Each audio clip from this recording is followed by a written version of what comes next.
This is the TRT Community Podcast, where we discuss all things testosterone.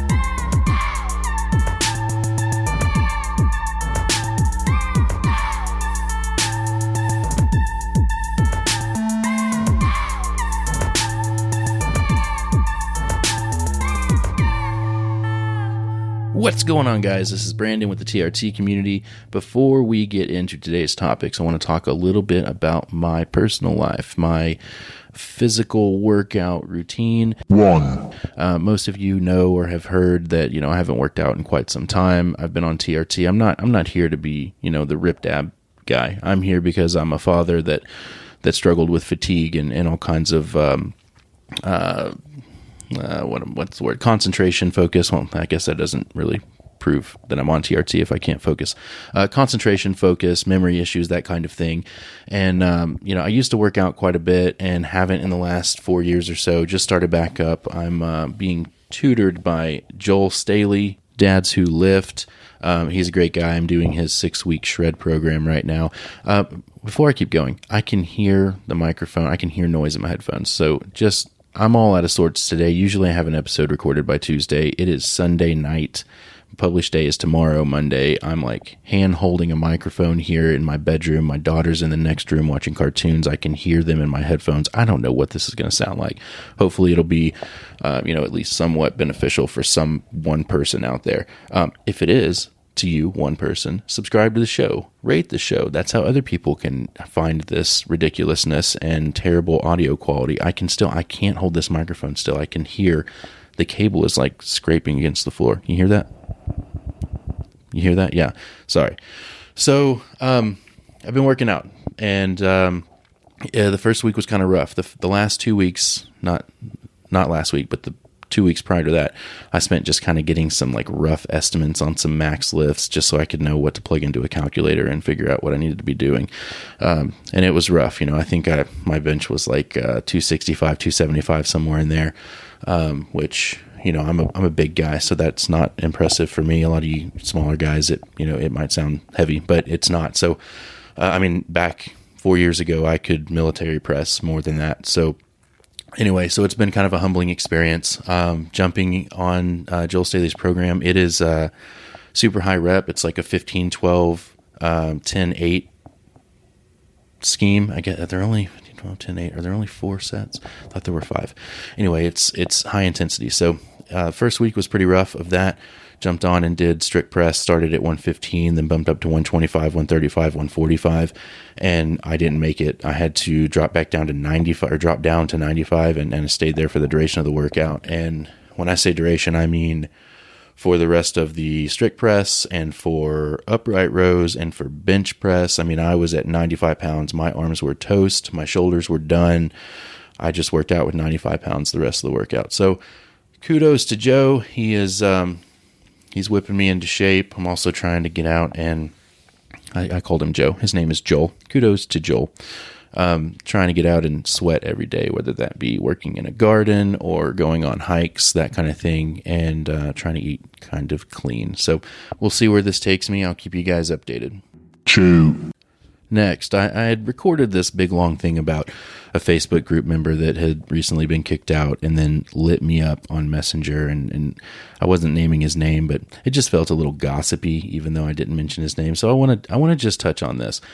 Don't join the group and be fat, 265 pounds, and try to get people to message you and like personally train them and do Facebook Live videos about controversial topics where you may or may not call a milligram a milliliter repeatedly and quote all kinds of just wrong information and expect to stay in the group.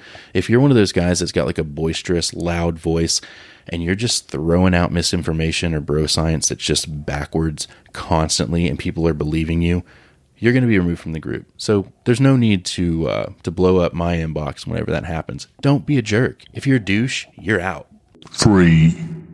Really quickly, so I've been watching a lot of YouTube videos about videography, been considering starting, we've got a YouTube channel, but for the most part, it's just the podcast that's on there.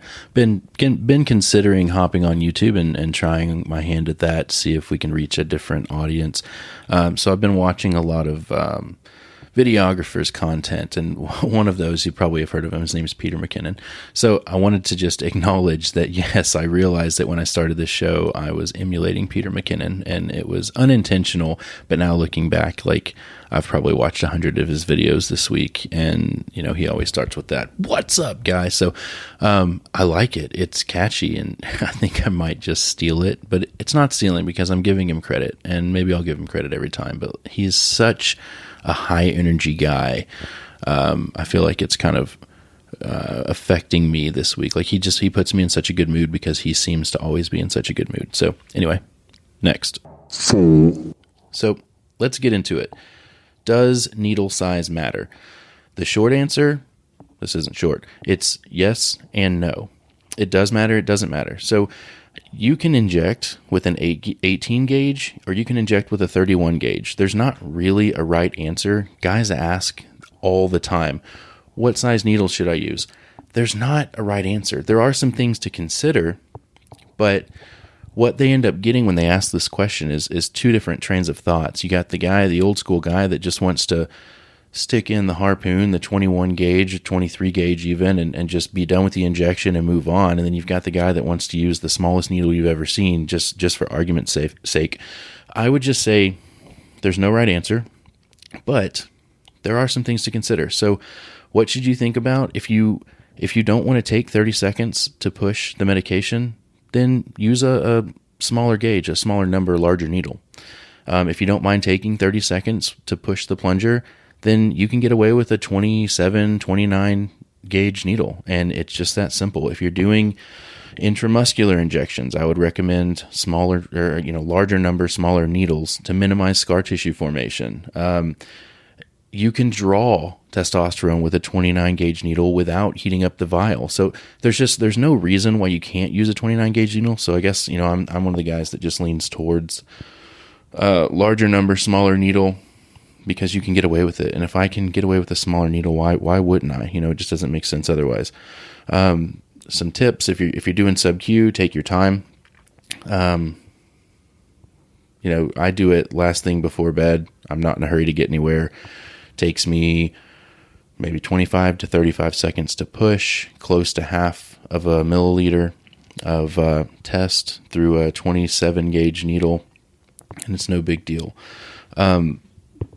If you don't want to spend the time, go for it. Use the 23 gauge. I would advise, my recommendation would be to rotate sites if you're doing it that way, just because you are causing damage. So you want to minimize that. 5. Injection site. Does injection site matter? No, it doesn't.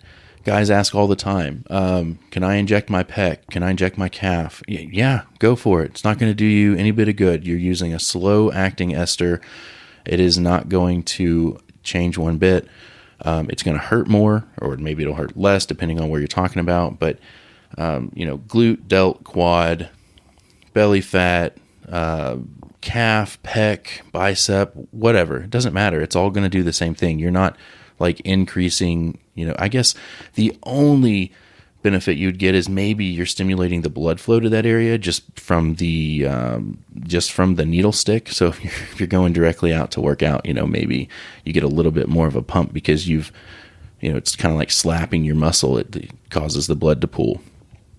But again, just rotate your injection sites. If you're doing intramuscular, if you're doing sub-Q, I'd recommend just belly every time. No big deal. Go, one side on the right side of the navel, the next time on the left side, just back and forth, back and forth.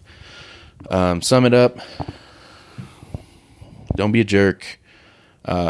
Injection site does not matter.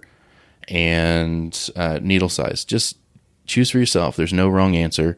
If you want to be in pain, use a 21, 23 gauge. If you want practically no pain, use a 27, 29 gauge.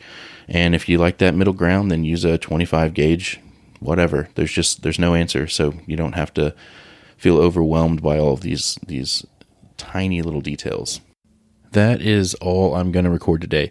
I'm just going to stop. I feel like this is painful. The noise in my headphones and holding this mic and trying to be quiet and not hear my daughter watching cartoons in the next room. It's all driving me crazy. So I'm going to call this one a loss. This week it's a loss. And next week we'll reset. Hopefully I'll have some sort of guest. I think I'm on, I'll be on with somebody in the next week or two. I'm not going to say. I've got commitment from like my all-time favorite guest has committed, but we don't have a date yet. So I will be announcing that soon once I have an actual date confirmed. I'm going to be interviewing somebody that's really exciting to me and to the TRT community. Anyway, this week's a loss. Sorry, this episode sucked. Next week we'll try to do better. If not, whatever, go listen to, I don't know, somebody else. Thank you for listening to the TRT Community Podcast. You can find us online at facebook.com/groups/TRT Community.